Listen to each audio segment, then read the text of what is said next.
Assalamualaikum warahmatullahi wabarakatuh. Selamat pagi anak-anak.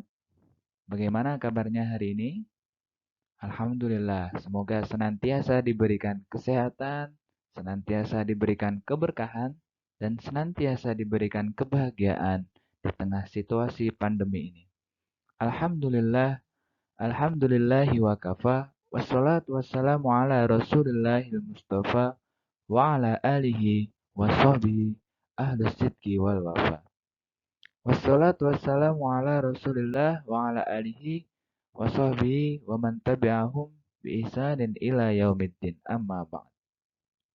Alhamdulillah, pada kesempatan pagi hari ini kita masih bisa untuk diberikan kesehatan, masih bisa diberikan kesempatan untuk belajar dengan cara menonton video PowerPoint yang insya Allah akan kita belajar bersama mengenai ujian dan cobaan. Kita sudah masuk bab 2 tentang ujian dan cobaan. Baik, sebelum itu, mari kita sama-sama memulai pembelajaran kita dengan mengucap Bismillahirrahmanirrahim. Baik, selanjutnya kakak ingin mengingatkan untuk senantiasa menjaga protokol kesehatan di tengah pandemi yang ada saat ini, agar kita dan keluarga kita senantiasa Allah lindungi, senantiasa Allah jaga dari virus pandemi corona. Kemudian kakak ingatkan untuk absensi di e-learning madrasah, jangan lupa di pertemuan kelima tentang bab ujian dan cobaan ini. Baik, langsung saja kita ke masuk materinya. Nah, di bab ujian dan cobaan ini ada dua bagian. Yang pertama tentang ayat-ayat Al-Quran dan yang kedua tentang hadis-hadis Nabi. Pada pertemuan hari ini kita cukup tentang ayat-ayat Al-Quran saja. Nah, tujuan pembelajaran kita pada pagi hari ini apa saja? Yaitu yang pertama, siswa diharapkan mampu membaca dalil tentang ujian dan cobaan, yaitu Quran Surah Al-Baqarah ayat 155 dan 157, dan Quran Surah Ali Imran ayat 186 dengan tartil dan fasih sesuai kaidah ilmu tajwid. Kemudian tujuan pembelajaran kita yang kedua, yaitu siswa diharapkan mampu mengartikan perkata ayat Al-Quran tentang ujian dan cobaan pada Quran Surah Al-Baqarah ayat 155 sampai 157 dan Quran Surah Ali Imran ayat 186. Kemudian tujuan pembelajaran kita yang terakhir yaitu siswa diharapkan mampu membiasakan perilaku sabar, berpikir positif, serta memiliki sikap optimis dalam menghadapi ujian dan cobaan sebagai implementasi dari Quran Surah Al-Baqarah ayat 155 sampai 157 dan Quran Surah Ali Imran ayat 186. Jadi itu tujuan kita pada hari ini. Baik, ujian dan cobaan pada bab kali ini berupa Quran Surah Al-Baqarah dan Quran Surah Ali Imran. Di mana di Quran Surah Al-Baqarah ayat 155 sampai 157 berupa lafadz Quran, kemudian ada mufrodatnya, ada terjemahan, dan ada kandungannya. Pun sama dengan Quran Surah Ali Imran ayat 186 itu berupa lafadz Quran, kemudian mufrodat, terjemahan, dan yang terakhir yaitu kandungan. Nah, kira-kira nanti di bawah kolom komentar nanti, tolong kalian untuk mengomentari. Kira-kira gambar nomor 1, nomor 2, nomor 3, nomor 4, dan nomor 5 ini gambar tentang apa ya? Kira-kira bagaimana komentar kalian mengenai kelima gambar ini? Kemudian berikutnya, bagaimana jika kalian atau kita semua berada di posisi kelima gambar ini? Apa yang harus kita lakukan dan sikap apa yang harus kita tanamkan ketika kita berada di 5 posisi gambar ini? Nanti ditulis di kolom komentar ya. Baik, berikutnya. Pertanyaan yang biasa sering muncul itu kenapa sih kita harus diuji sama Allah? Kenapa ya ujian aku tuh lebih berat? Kenapa tidak seberat ujian orang lain? Kenapa orang lain ujiannya ringan sekali, sedangkan ujianku sangat berat? Aku tuh udah rajin loh ibadah, tapi kenapa ya ya Allah masih Engkau uji? Nah, pertanyaan-pertanyaan seperti ini sering muncul di benak kita.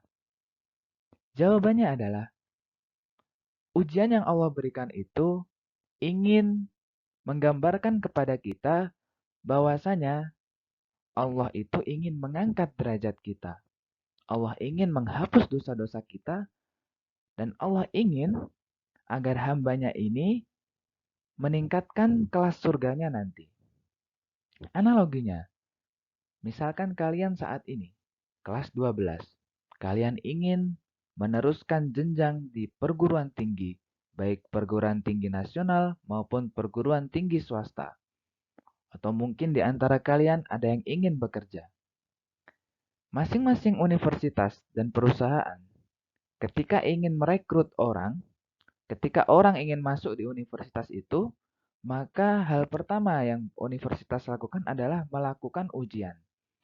Ujian itu bertujuan untuk menyeleksi kita agar orang-orang yang terbaik, hanya orang yang terbaik yang mampu masuk di universitas tersebut. Pun sama dengan surga. Surga Allah ini diperuntukkan hanya orang-orang khusus, orang-orang terpilih yang mampu menghadapi ujian Allah. Maka dari itu, Allah memberikan ujian ini semata-mata untuk meningkatkan level kita, meningkatkan derajat kita, dan meningkatkan kelas surga kita nanti di sisi Allah. Semakin berat ujiannya, maka semakin kita derajatnya naik di sisi Allah. Jadi begitu kenapa Allah harus menguji kita. Karena Allah ingin mengangkat derajat kita. Bagaimana Allah ingin mengangkat derajat kita kalau tanpa diuji? Bagaimana seorang mahasiswa bisa masuk universitas tanpa ada ujian dan ada seleksi? Itu sangat tidak mungkin. Makanya Allah itu sayang sama kita. Allah menguji kita agar kita diampuni dosa kita dan diangkat derajat kita. Baik, kemudian macam-macam ujian itu ada dua. Yang pertama, ujian hal-hal yang menyenangkan. Yang kedua, yaitu ujian yang tidak menyenangkan. Ujian yang menyenangkan itu contohnya apa sih? Contohnya seperti kita diberikan kepintaran, kita diberikan kekayaan, kemudian kita diberikan fisik yang rupawan, rupawan seperti ganteng, seperti cantik. Itu ujian-ujian yang menyenangkan. Biasanya justru ketika seseorang mendapatkan ujian yang menyenangkan dan mengenakkan, kita justru tergelincir di situ. Karena kita terlena dengan kenikmatan yang sudah kita dapat. Kita terlena dengan kenikmatan yang Allah beri kepada kita seakan-akan ini nikmat. Padahal ini juga ujian. Ujian kekayaan, ujian fisik, ujian kesehatan, dan lain sebagainya. Justru kita lalai dan lupa untuk bersyukur kepada Allah Subhanahu wa taala. Itu yang pertama. Kemudian yang kedua, ujian yang tidak menyenangkan ini contohnya banyak. Seperti sakit, seperti kemudian saat pandemi seperti ini, kemudian kita mungkin tidak punya uang, kemudian saat pandemi ini kita terbatas untuk beraktivitas, itu merupakan ujian yang tidak menyenangkan. Biasanya orang-orang yang diberikan ujian yang tidak menyenangkan justru berhasil untuk melewati ini. Mengapa? Biasanya orang-orang ketika diberikan ujian yang tidak menyenangkan justru malah bisa semakin ingat sama Allah. Makanya justru ujian yang tidak menyenangkan ini mendekatkan kita kepada Allah. Baik, itu macam-macam ujian. Kita langsung masuk ke materi yang utama, yaitu Quran Surah Al-Baqarah ayat 155 sampai 157. Saya bacakan ya. Bismillahirrahmanirrahim. وَلَنَبْلُوَنَّكُمْ بِشَيْءٍ مِّنَ الْخَوْفِ وَالْجُوعِ ونقص من الأموال والأنفس والثمرات وبشر الصابرين الذين إذا أصابتهم مصيبة قالوا إنا لله وإنا إليه راجعون أولئك عليهم صلوات من ربهم ورحمة وأولئك هم المهتدون Shadaqallahul Azim. Nanti bisa kalian coba membaca sendiri Quran Surah Al-Baqarah ayat 155 sampai 157. Kalian bisa membacanya dengan versi kalian sendiri, dengan versi lagu kalian masing-masing. Lanjut artinya. Walanabluwannakum bisyai'im dan sungguh akan kami berikan cobaan minal khaufi dengan sedikit ketakutan wal ju'i dan kelaparan wa naqsim minal amwali dan kekurangan harta wal anfusi dan kekurangan jiwa wassamarat dan kekurangan buah-buahan wabashiris sabirin dan berikanlah berita gembira kepada orang-orang yang sabar alladzina idza asabathum yaitu orang-orang yang apabila ditimpa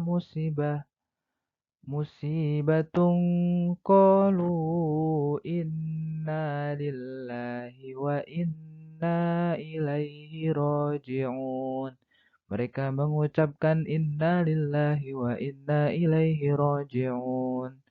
Ulaika alaihim salawatum mir rabbihim wa rahmah. Mereka itulah yang mendapat keberkahan yang sempurna dan rahmat dari Tuhannya. Wa ulaika humul muhtadun. Dan mereka itulah orang-orang yang mendapat petunjuk. Jadi itu lafadz Quran dan terjemahannya. Baik, kita langsung lanjut kepada mufradat. Walana beluannakum dan sungguh akan kami beri cobaan. Al-khawfi, ketakutan, wal-ju'i, dan kelaparan, wa naqsim minal amwal, kekurangan harta, wal anfusi, jiwa, wasamarot, buah-buahan, wabashir, dan sampaikanlah kabar gembira. Idza asobathum, apabila mereka ditimpa, solawatun, ampunan, al-muhtadun, orang-orang yang mendapat petunjuk. Baik, langsung saja kepada kandungan Quran Surah Al-Baqarah ayat 155 sampai 157. Yang pertama, kandungan Quran Surah Al-Baqarah ini yang pertama adalah Allah pasti akan memberikan ujian dan cobaan. Jadi, maksudnya ialah setiap makhluk atau setiap manusia yang hidup di dunia ini pasti akan mengalami ujian dan cobaan. Seperti tadi yang sudah kakak jelaskan di awal, mengapa Allah harus memberikan ujian dan cobaan kepada kita, agar Allah mempunyai alasan, agar Allah ingin kita diangkat derajatnya, diangkat surganya, kemudian Allah ingin mengampuni dosa-dosa kita. Jadi setiap manusia yang ada di dunia ini, yang hidup pasti akan diberikan ujian dan cobaan sampai dia meninggal. Kita tidak akan pernah lepas dari ujian dan cobaan selama kita masih hidup. Kandungan yang kedua, perintah untuk bersabar dalam menghadapi ujian. Nah, ini adalah poin utama kita terkait dengan judul kita, ujian dan cobaan. Setelah kita tahu bahwasanya Allah itu pasti memberikan ujian dan cobaan, maka bagaimana sikap kita? Yaitu kata Allah harus bersabar. Ya, tadi seperti Allah jelaskan, yaitu wabasyiris sabirin. Jadi berikanlah berita gembira kepada orang-orang yang bersabar. Bersabar untuk menghadapi ujian. Jadi sikap kita setelah kita tahu bahwasanya Allah itu pasti menguji kita, sikap kita yang pertama adalah bersabar untuk menghadapi ujian. Karena kata Allah akan ada kabar gembira wabasyiris sabirin kepada orang-orang yang bersabar. Kemudian, kandungan yang ketiga yaitu perintah untuk membaca kalimat tarjih. Jadi, bagaimana salah satu bentuk sikap sabar kita ketika menghadapi ujian? Kata Allah, alladzina asabathum musibah qalu inna lillahi wa inna ilaihi raji'un. Kata Allah, salah satu bukti kita bersabar yaitu mengucapkan kalimat tarjih ketika ditimpa musibah. Inna lillahi wa inna ilaihi raji'un. Seperti halnya kita habis habis jatuh dari tangga, kemudian kita seperti orang orang tersayang kita meninggal ataupun kita kehilangan orang-orang tersayang kita di masa pandemi ini, kemudian kita bersabar. Bersabarnya salah satunya dengan mengucapkan kalimat inna lillahi wa inna ilaihi roji'un. Ketika kita sudah mengucapkan itu berarti kita sudah mengamalkan perintah Allah untuk bersabar menghadapi ujian. Nah, kandungan yang terakhir yaitu orang yang bersabar akan mendapatkan jaminan ampunan dan petunjuk dari Allah. Karena sesuai firman Allah tadi bahwasanya akan ada kabar gembira bagi orang-orang yang bersabar. Apa kabar gembira itu? Yaitu mendapatkan jaminan ampunan dan jaminan petunjuk dari Allah. Ketika kita sudah mendapatkan jaminan ampunan dan jaminan petunjuk dari Allah, maka dari itu kita sudah pasti akan dicintai Allah dan kita akan dimasukkan oleh surganya Allah nanti. Baik, lanjut kita ke Quran surah berikutnya, yaitu Quran surah Ali Imran ayat 186.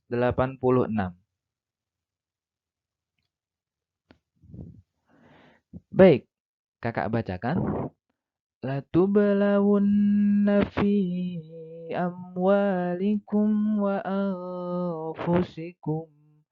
وأنفسكم ولتسمعن من الذين أوتوا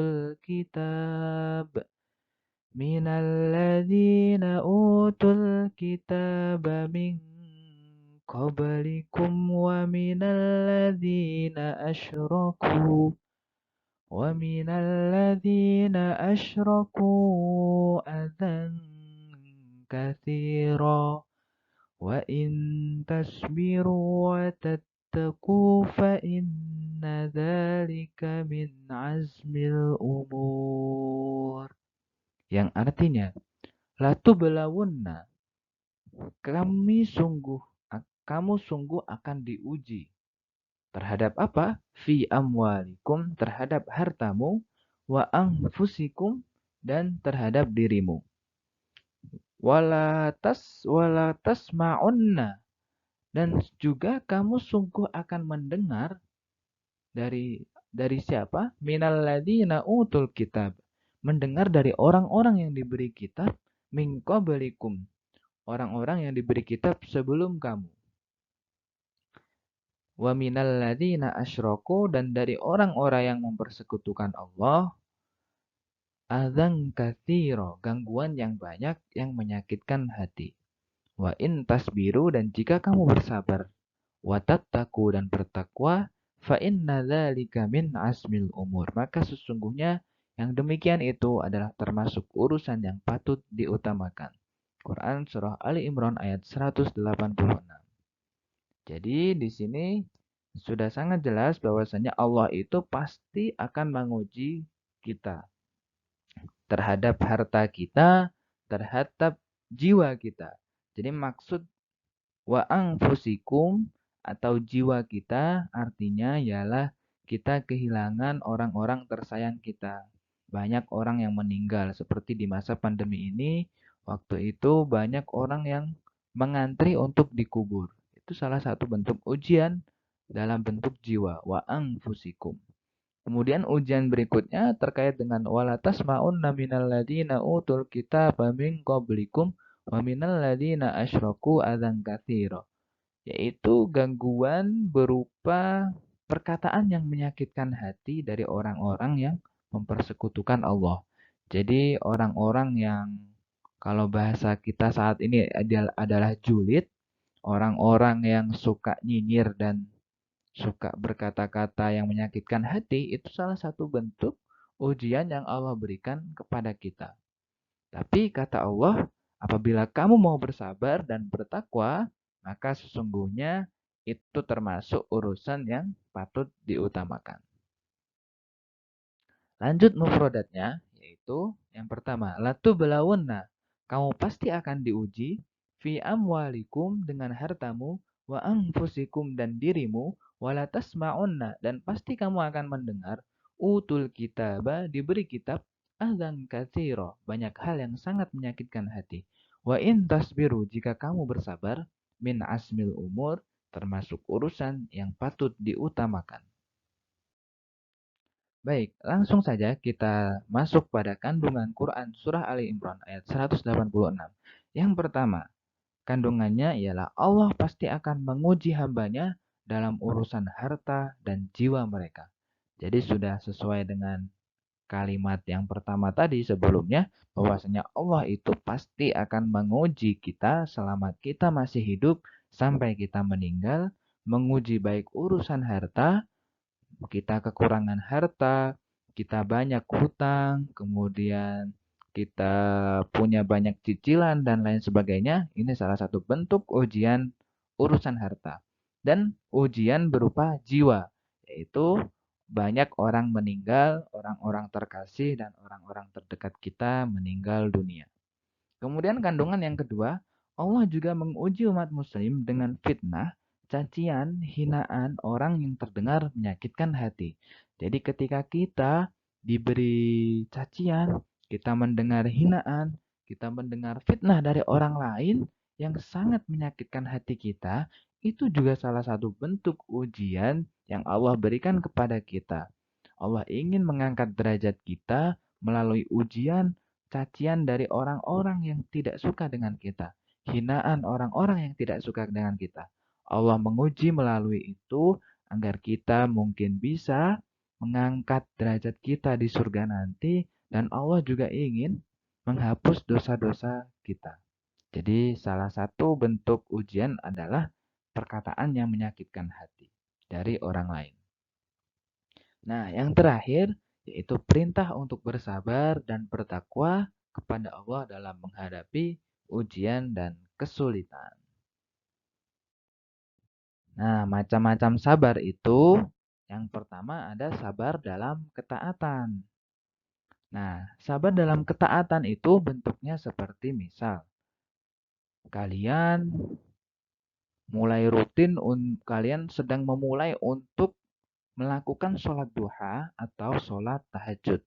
Nah, dibutuhkan kesabaran untuk senantiasa konsisten melaksanakan sholat duha, melaksanakan sholat malam, karena konsistensi itu tidak mudah, maka dibutuhkan kesabaran untuk senantiasa melaksanakan sholat malam, sabar untuk senantiasa melaksanakan sholat duha. Nah, itu juga harus dibutuhkan kesabaran. Bagaimana caranya kita tetap melaksanakan secara konsisten. Itu sabar yang pertama. Sabar yang kedua yaitu sabar menjauhi kemaksiatan. Contohnya, Misal kita diajak teman kita untuk berjudi, diajak teman kita untuk berzina atau berpacaran. Misal kita di dalam kelas tidak pacaran sendiri, kemudian kita diejek sama teman-teman kita. Wah, kamu norak sekali. Wah, lu norak banget, nggak pacaran zaman sekarang. Nah, itu kita diperlukan kesabaran. Karena kita sedang menjalani sabar untuk menjauhi apa? Menjauhi kemaksiatan. Nah, itu bentuk sabar menjauhi kemaksiatan. Nah, kemudian yang ketiga yaitu sabar menghadapi ujian dan cobaan. Ini sabar seperti biasanya yang kita tahu bahwasanya ketika kita mendapatkan ujian, ketika kita sedang berada di posisi terbawah, nah ini kita diperintahkan untuk sabar menghadapi ujian dan cobaan yang menimpa kepada kita. Baik, jadi pembelajaran kita pada hari ini seperti ini saja. Akan kita lanjut nanti di pertemuan berikutnya melalui via Zoom, yaitu masih berkaitan dengan ujian dan cobaan, ya ini terkait dengan hadis-hadis Nabi yang berkaitan dengan ujian dan cobaan. Demikian pembelajaran kita hari ini. Kurang lebihnya mohon maaf. Billahi taufik wal hidayah. Wal afu minkum. Wassalamualaikum warahmatullahi wabarakatuh.